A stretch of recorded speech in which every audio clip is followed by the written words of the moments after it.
Roma Antiga, Império, professora Ieda Avênia.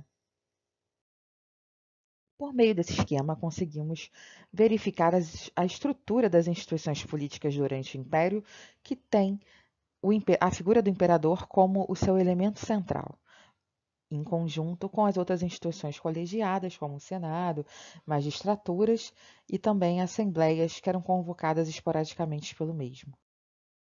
Podemos dividir o período imperial em dois momentos, o Alto Império e o Baixo Império.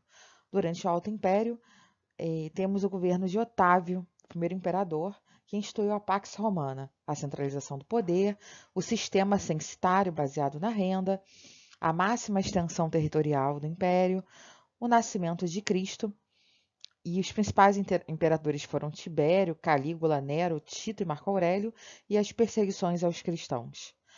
Já no Baixo Império, já no período mais final, temos a crise do escravismo no século III, o colapso econômico e político, e os principais imperadores foram Diocleciano, Constantino e Teodósio. A divisão do império entre o Império Romano do Ocidente, com capital em Roma, e do Oriente, com capital em Constantinopla. A difusão e oficialização do cristianismo na época de Teodósio, com o Edito de Tessalônica, e as invasões bárbaras, pacíficas e violentas. Dentre as dinastias que governaram Roma está a Júlio-Claudiana, de 14 a 68 d.C., com Tibério, Calígula, Cláudio e Nero. A Flaviana, de 69 a 96, com Vespasiano, Tito e Domiciano.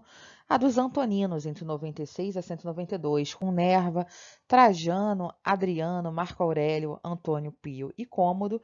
E a dos Severos, de 192 a 235, com Sétimo Severo, Caracalla, Macrino, Heliogábalo e Severo Alexandre. Pax Romana. Augusto inaugurou um período de paz interna que durou 250 anos, de 31 a.C. a 275 d.C. Este período é denominado de Pax Romana, do latim Paz Romana. De fato, após tantas guerras civis, Roma parecia aliviada com um novo regime. Os imperadores tinham grandes poderes, mas não eram reis, e nem a sucessão era necessariamente hereditária. No período imperial, a administração dos domínios romanos foi reorganizada, visando a maior centralização do poder. O imperador passou a acumular na prática todos os poderes, apesar de continuarem a existir os órgãos governamentais da República, como o próprio Senado. Durante a Pax Romana, novas conquistas foram efetivadas e as atividades econômicas e culturais ganharam grande impulso, sendo, do mesmo modo, uma época de grandes construções. Dinastia Júlio-Claudiana. Fase marcada por conflitos internos sangrentos entre os senadores e os imperadores. Tibério, Calígula, Cláudio e Nero. Nero foi responsável pelo incêndio de Roma e pela primeira perseguição aos cristãos. Dinastia dos Flávios ou Flavianas. Este período foi de maior esplendor e grandiosidade de toda a história romana, conhecido como Pax Romana. Os imperadores dessa época contaram com o apoio do exército, submeteram o Senado e governaram de forma despótica. Esses imperadores foram Vespasiano, Tito e Domiciano. Dinastia dos Antoninos foi o período em que o império atingiu seu maior domínio territorial, acompanhado de prosperidade econômica. O comércio desenvolveu-se e houve grandes fluxos de capitais para Roma. O poder dos imperadores foi fortalecido ainda mais, porém, em relação ao Senado, adotou-se uma política de conciliação, diferente do período anterior. Essa dinastia teve os seguintes imperadores: Nerva, Trajano, Adriano, Antônio Pio, Marco Aurélio e Cômodo.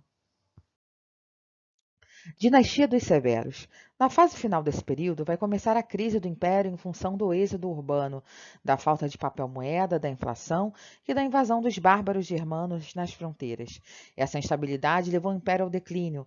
Os imperadores dessa dinastia foram os seguintes: Sétimo Severo, Caracalla, Heliogábalo, Severo Alexandre.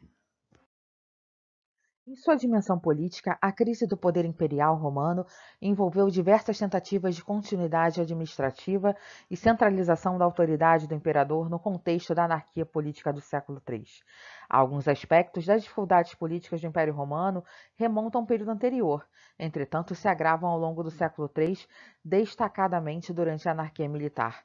A consolidação de Septímio Severo no poder após a Guerra Civil contra os demais pretendentes ao Império, entre 193 e 197, seguiu-se uma política de favorecimento das legiões romanas.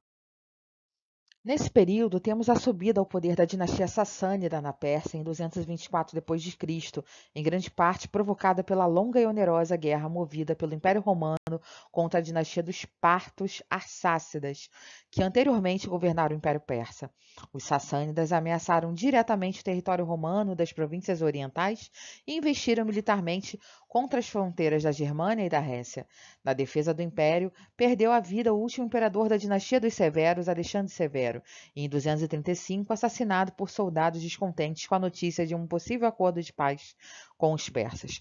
Nesse contexto, os sassânidas exerceram uma séria ameaça à sobrevivência do Império Romano, pois contavam com uma superioridade militar e ideológica, cujas rápidas conquistas no Oriente permitiram financiar e reivindicar territórios romanos na Europa. O período da história romana, conhecido como anarquia militar, entre o fim da dinastia dos Severos e a ascensão de Diocleciano ao poder em 284 d.C., caracterizou-se por uma profunda crise política, principalmente no âmbito das sucessões imperiais e no declínio do poder das magistraturas imperiais e senatoriais. O protagonismo institucional exercido pelo exército, associado às graves ameaças das tribos germânicas em sua pressão sobre a fronteira romana, favoreceram as constantes usurpações de poder imperial promovidas pelos comandantes das legiões nesse período. Sem regras claras para a sucessão imperial, o desaparecimento de um imperador correspondia à abertura de uma crise sucessória em virtude dos diversos pretendentes que se apresentavam ou usurpavam o título imperial amparados por seus legionários. A tetrarquia não pode ser definida necessariamente como uma divisão política do império. Não ocorreu um desmembramento territorial ou administrativo e a unidade de legislação se manteve. O próprio Augustus Diocleciano permaneceu como protagonista das ações imperiais até se retirar do poder para se dedicar à sua propriedade em Salona, na atual Dalmácia. Em 305 d.C., Diocleciano e Maximiano abdicaram em prol de seus dois Césares, que assumiram o poder imperial, como Augustus, Constâncio e Galério. Tetrarquia, 284 a 313. No governo de Diocleciano, em 284, foi criada a tetrarquia, onde ele dividiu o poder com seus amigos Maximiano, Galério e Constante Cloro. Na economia, Diocleciano tentou reduzir a inflação por meio do Edito Máximo, que consistia na criação dos preços máximos para os produtos comercializados em um limite de ganhos sobre a jornada de trabalhos. Para melhorar a defesa das fronteiras, principalmente com a pressão dos bárbaros, o império foi dividido em 4 partes, cada uma delas com governo próprio. Diocleciano e Maximiano abdicaram em 305, sendo substituído por seus generais. E uma onda de guerras civis afetou o império, cessando com a coroação de Constantino, que desfez a tetrarquia e reunificou o poder em suas mãos. Constantino. Durante o governo de Constantino, houve a tentativa de solucionar alguns problemas, como a questão de falta de mão de obra com o sistema de colonato, os conflitos com os cristãos, com o Edito de Milão, a qual dava liberdade de culto e permitia o alistamento desse povo no exército, e também para diminuir os riscos das invasões bárbaras, criou a cidade de Constantinopla, a segunda capital do Império. A divisão do Império. Teodósio foi o último imperador huno. Esse imperador instituiu o Edito de Tessalônica, em 330, pelo qual a religião cristã se tornava a religião oficial do Império. Após a morte de Teodósio, em 395, o Império foi dividido em Ocidente, governado por Honório, com sede em Roma, e Oriente, governado por Arcádio, com sede em Constantinopla, ambos filhos do imperador, conforme mostra o mapa abaixo. A crise no Império. A partir do século III, o Império entrou num período de grande crise. De 235 a 284, houve uma sucessão de imperadores que governaram em média 3 anos. Essa fase foi marcada por guerras civis e motins militares. Vários imperadores foram depostos ou assassinados por seus opositores. Houve a crise no escravismo quando cessaram as guerras de conquista, afetando a produção agrícola, o comércio e a produção artesanal, pois a economia baseava-se no trabalho escravo. Os trabalhadores urbanos desempregados migraram para o campo, passando a trabalhar em atividades agrícolas, o chamado processo de ruralização. Diminuiu ainda a arrecadação dos impostos necessários para a manutenção do império. criavam dificuldades para manter a defesa das fronteiras romanas, ameaçadas por povos invasores e defendidas por um exército composto de soldados mal remunerados e indisciplinados, que são as invasões dos povos bárbaros. Além disso, a questão da expansão do cristianismo.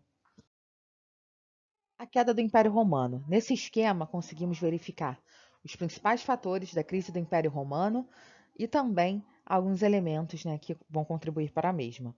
A queda do Império Romano do Ocidente data de 476, quando Odoacro invade a cidade de Roma. A gente tem a crise do sistema escravista, que era o sistema de produção na qual se dependia do trabalho escravo, com a diminuição do número de escravos, a economia entra em crise, a instabilidade política, com crises políticas internas, o enfraquecimento do poder, que tornou assim o território vulnerável às invasões. A expansão do cristianismo, né? Uma vez que os cristãos não aceitavam o caráter divino dos imperadores, assim o poder desses governantes era enfraquecido. E as invasões dos povos germânicos, os povos bárbaros. Com o poder enfraquecido, o Império Romano passa a ser alvo de constantes invasões.